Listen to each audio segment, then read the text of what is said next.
The Caribbean Sea is heating up more than ever. The United States has been moving a large number of military forces into the region, while panic is spreading in Caracas. Lately, Trump and Maduro have been trading jabs non-stop in the media, and many fear the worst. In Venezuela, there's growing concern that the United States might openly go to war with the Chavista regime, while the White House keeps everyone guessing. That is why it feels important to take a closer look at the military strength of both sides, and see whether the United States is really playing it safe, or if Venezuela could turn into some kind of modern Vietnam. So today we're going to answer a few key questions. What is the current situation of both militaries? What would a war between these two countries actually look like? And most importantly, who would win? Does the Bolivarian government stand any chance at all? Let's get into it. When you compare the military power of the United States with that of Venezuela, the difference is so big that calling it uneven almost feels generous. The United States is the military superpower of the planet, a country capable of projecting force anywhere in the world in a matter of hours. Uncle Sam has military bases scattered across the globe, entire fleets patrolling the oceans, and the most advanced air force ever built.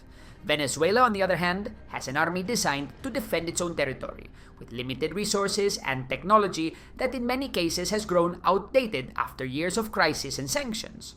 First, let me walk you through the real situation of both militaries, and then we'll see whether, despite the enormous gap between them, Venezuela has anything at all to bring to the table.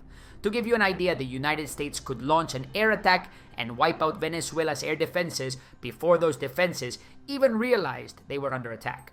On top of that, they have drones, precision missiles, satellites, the whole package. It's overwhelming. The US Navy is on a completely different level as well. We're talking about massive aircraft carriers that are practically floating cities, nuclear submarines that can approach any coastline in total silence, and ships loaded with the latest high-tech systems.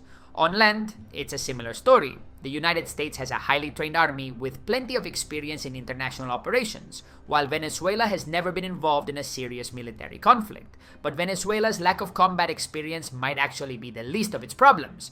The Venezuelan army hasn't functioned like a real army for a long time. It stopped being a force designed to defend the country and became a key tool for keeping a political project in power. Instead of focusing on planning operations, training its people, maintaining equipment, or developing a modern doctrine, the institution has been packed with tasks that have very little to do with the military. Managing state companies, controlling parts of the economy, monitoring dissent, doing propaganda. On top of that, promotions and rewards don't go to the best soldiers, but to the most loyal ones. That creates a leadership class that obeys political slogans before demanding professionalism from its troops. The result is a chain of command where many officers are more afraid of upsetting the president than of facing an enemy general. And then comes the economic collapse, which has made everything worse. We're talking about rock-bottom salaries, massive loss of personnel, morale that is probably on the floor, and equipment maintenance that is frankly tragic. Add corruption to the mix. When an institution controls businesses, strategic resources, and logistics routes in a country where almost everything is scarce, temptation goes through the roof. Part of the military has grown used to living better, thanks to privileges, doing favors and looking the other way when shady deals appear. When the priority is protecting the perks, national defense becomes secondary. And finally, the economy. A war isn't won with weapons alone, it is won with money.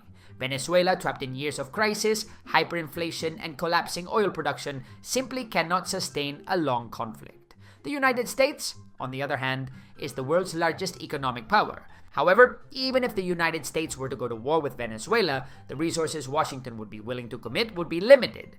The United States would never pour its entire military power into Venezuela when it has so many other fronts to worry about. And that is where Maduro's government might find a small window of opportunity. So with all that in mind, what would a war between Venezuela and the United States actually look like? Let's take a look. When we talk about a war between the United States and Venezuela, we're not talking about an invasion like the US did in Iraq in 2003. What's being discussed here is a lightning operation aimed at toppling Maduro, installing a transitional government, and holding clean, verifiable elections to return Venezuela to democracy. Said like that, it sounds altruistic, but the reality in Washington's strategic circles is simpler. The goal would be to remove Maduro and install a friendly government that the US can influence, regain regional leverage, and open Venezuelan gas, oil, and gold to Western markets. In practice, the US plan would look a lot like what Putin tried in Ukraine. We're talking about an operation of at most a week, executed cleanly and efficiently.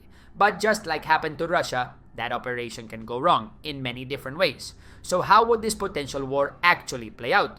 Washington has concentrated a serious force in the area, roughly 10,000 sailors and marines plus the 5,000 crew aboard the USS Gerald R. Ford.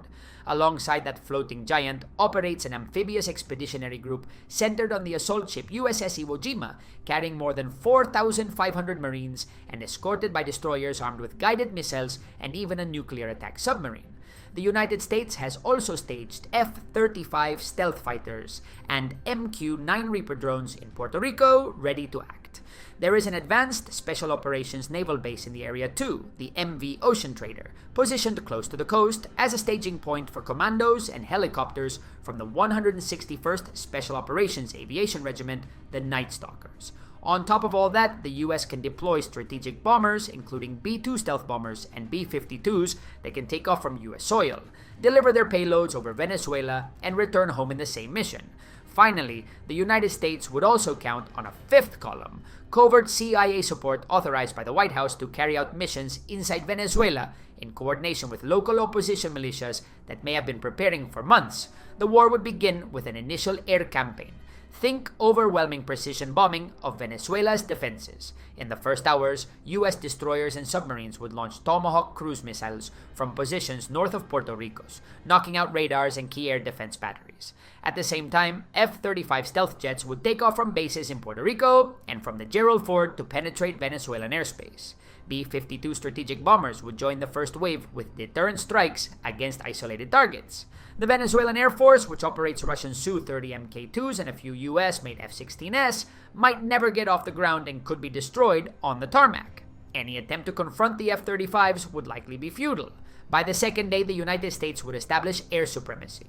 Most medium and short-range air defense systems, such as Pechora 2 MS-125 batteries and Buk M2E units deployed around oil facilities and cities, would be hit by surgical US strikes.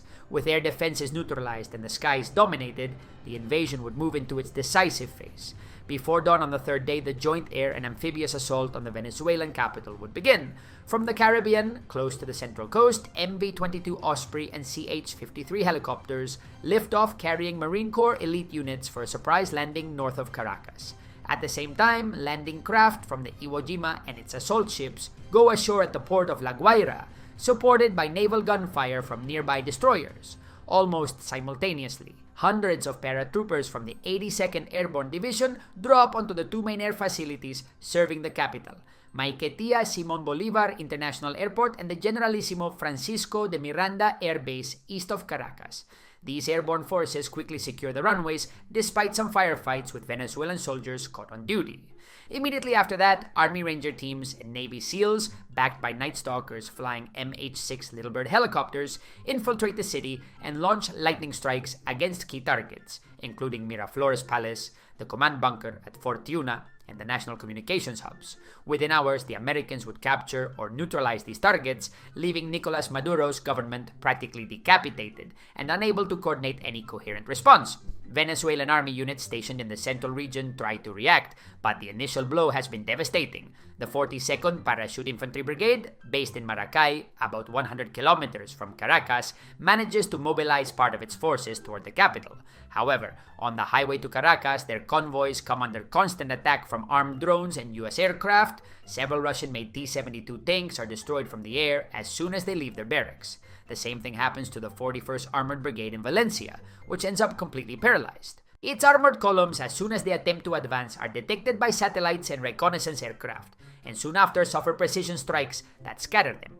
In many areas, Venezuelan forces cannot even communicate properly because of the intense US electronic warfare, which jams radios and blinds radars. Isolated and overwhelmed, several regional garrisons choose to surrender without putting up a fight. Meanwhile, internal opposition groups take advantage of the chaos. Small guerrilla cells trained in secret with CIA support sabotage the regime's supply routes and spark local uprisings in cities like Maracaibo and San Cristobal. This mix of external blows and internal insurrection further erodes the Chavista government's ability to respond. By the fifth day of the offensive, Caracas is under the control of United States forces. Marines and airborne troops secure the ministries, the central bank, and other strategic buildings. Nicolás Maduro and his loyal commanders are either captured or flee the country. And there are rumors that some escaped to Cuba on the last planes that managed to take off before Maiquetía fell. Inside the Fuerte Tiuna military complex, Venezuelan officers surrender and agree to halt hostilities in the capital.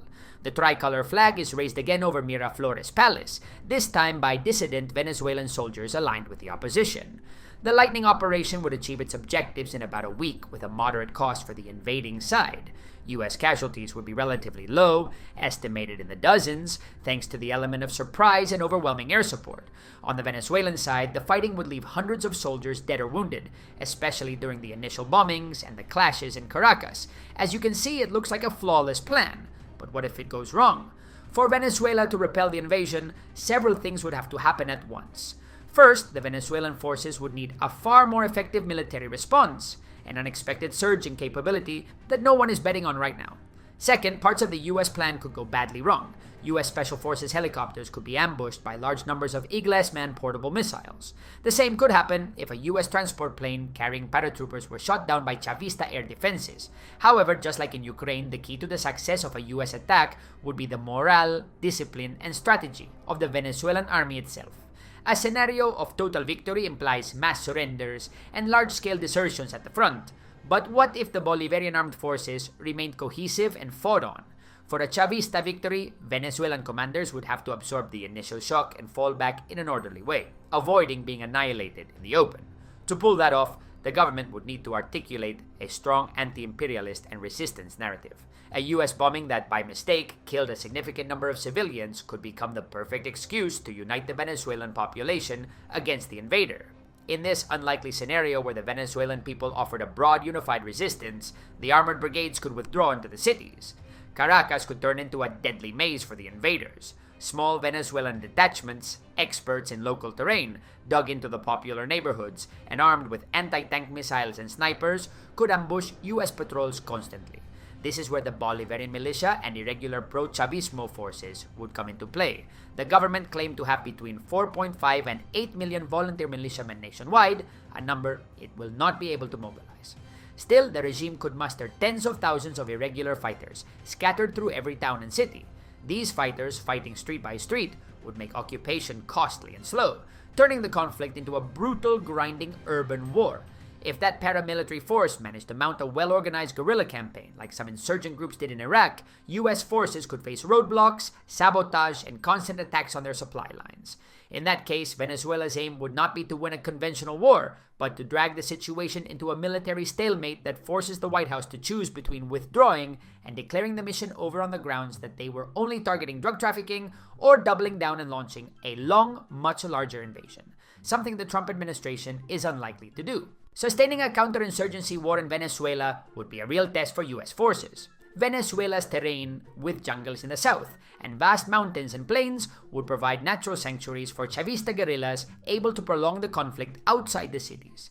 That would require massive U.S. reinforcements and secure logistics lines from ports and airfields, which would exponentially increase the cost of the campaign. In that scenario, the United States could win, yes, but at a totally disproportionate price.